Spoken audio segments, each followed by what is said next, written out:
MacBook तो ले लिया पर इसके खर्चे थोड़े से ज़्यादा ही है। वो कहते हैं ना, हाथी को पालने के खर्चे ज़्यादा ही होते हैं अक्सर, तो यही है वो। डेटा ट्रांसफर के नाम पे यहाँ पे सिर्फ दो टाइप सी पोर्ट दे रखे हैं, ना ही कोई यूएसबी पोर्ट या ना ही कोई एचडीएमआई या ना ही कोई लैन केबल या एसडी कार्ड स्लॉट, कुछ भी नहीं। अगर हमें वो सब कुछ यूज़ करना है तो ऐसा कनेक्टर लेना पड़ेगा। तो आज के इस वीडियो में हम कुछ ऐसी ही एसेसरीज के बारे में बात करने वाले हैं। अगर हमारे पास मैकबुक है तो कौन सी एसेसरीज ऐसी है जो चाहिए ही चाहिए, मैंडेटरी है मैकबुक यूजर्स के लिए। मैकबुक खरीदते वक्त हर कोई स्टोरेज पे पैसा बचाता है। ये है मैकबुक एयर और आप यहाँ पे देख सकते हो 512 GB जो कि बेस मॉडल है। अगर हमें 1 TB करना है, मतलब 500 GB एक्स्ट्रा चाहिए, तो उसकी प्राइस एक्स्ट्रा हो जाएगी 36,000। अगर 2 TB चाहिए तो उसकी प्राइस हो जाएगी 96,000। अगर 4 TB चाहिए तो 2,16,000। इसी वजह से लोग ज्यादातर स्टोरेज पे पैसा बचाते हैं। बट इसके बाद दिक्कतें भी होती है। जब हम रियल टाइम में यूज करते हैं तभी स्टोरेज की दिक्कत आती है। कभी कोई प्रोजेक्ट होता है जो कंप्लीट नहीं हो पाता स्टोरेज की दिक्कत की वजह से। तो इसका सॉल्यूशन क्या है, यहाँ पे आप देख सकते हो। ये है NVMe SSD जो कि फास्टेस्ट SSD में से एक है।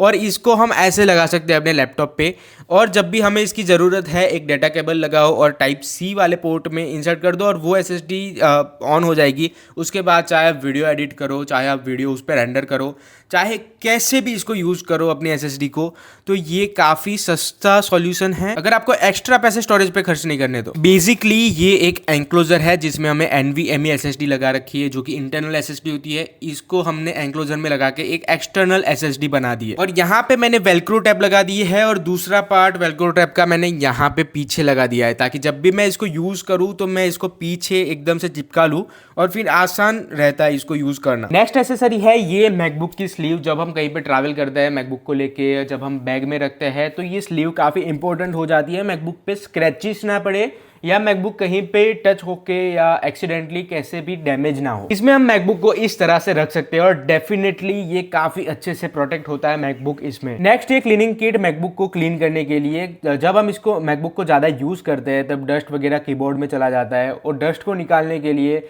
क्लीनिंग किट काफ़ी अच्छा काम करती है। मेरे हिसाब से ये प्रोडक्ट काफ़ी ज़्यादा इंपॉर्टेंट है अगर आपके पास कोई भी इलेक्ट्रॉनिक प्रोडक्ट हो, कोई भी लैपटॉप हो, चाहे मैकबुक हो या विंडोज़ हो। नेक्स्ट है ये बेसिक से ईयरपोर्ट्स जो कि कभी कभार काम आ जाते हैं, और ज़रूरी नहीं है कि सेम एप्पल की कंपनी के ही होने चाहिए। अगर आपके पास कोई और है और 3.5 mm जैक भी है तो भी चल जाएगा, क्योंकि यहाँ पे ऑप्शन है 3.5 mm जैक का। और अगर आपके पास कोई वायरलेस ब्लूटूथ वाले हैं तो भी वो डेफिनेटली बेटर ऑप्शन है मैकबुक के साथ यूज करने के लिए। नेक्स्ट है ये सबसे इंपॉर्टेंट जो कि हर मैकबुक यूजर के पास होना चाहिए। ये टाइप सी से कनेक्ट होता है, पेट्रोनिक्स का है, और यहाँ पे दो टाइप सी का पोर्ट हमें मिलता है। दूसरा USB 3.0, HDMI, USB 2.0, SD card और माइक्रो SD कार्ड का पोर्ट। और यहाँ पे वाईफाई कनेक्ट करने के लिए, वाईफाई मतलब नेटवर्क कनेक्ट करने के लिए लेन का पोर्ट भी मिलता है, जिससे हम डायरेक्ट नेट यूज़ कर सकते हैं लैपटॉप में विदाउट वाईफाई। मैं आपको टेस्ट करके दिखाता हूँ। ये है लेन केबल और मैंने यहाँ पे राउटर के साथ लेन केबल को कनेक्ट कर रखा है।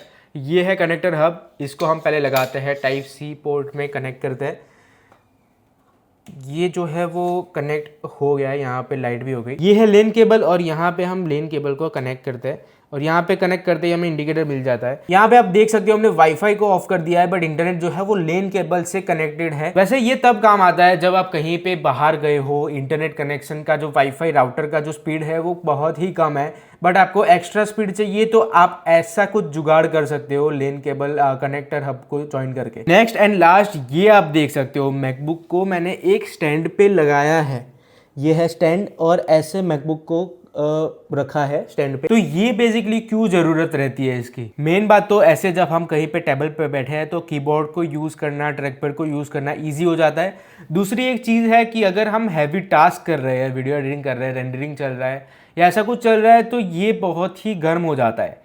और अगर हम ऐसे कहीं पे नहीं रखते तो एयर वेंटिलेशन नहीं होता ज़्यादा। यहाँ पे नीचे अगर कहीं पे बेड पे रखता है या टेबल पे रखता है तो ज़्यादा एयर वेंटिलेशन नहीं हो पाता, उसकी वजह से ये सारी जो बॉडी है वो गर्म हो जाती है। तो अगर हम ऐसे स्टैंड पे रखते हैं तो ये ठंडा भी रहेगा और अपना सफिशिएंट जो काम चल रहा है वो अच्छी तरीके से प्रोसेस भी कर पाएगा। तो ये थी कुछ एसेसरीज जो मैं खुद यूज़ करता हूँ, और मैंने एक वीडियो बनाई थी कि मैकबुक अगर आपके पास है तो आपको क्या गलतियाँ जो है वो नहीं करनी है। अगर आपको वीडियो देखनी है तो यहाँ कहीं पे मिल जाएगी, एंड स्क्रीन पे मैं लगा दूंगा। तो आज के इस वीडियो में बस इतना ही, मिलते हैं नेक्स्ट वीडियो में, बाय बाय।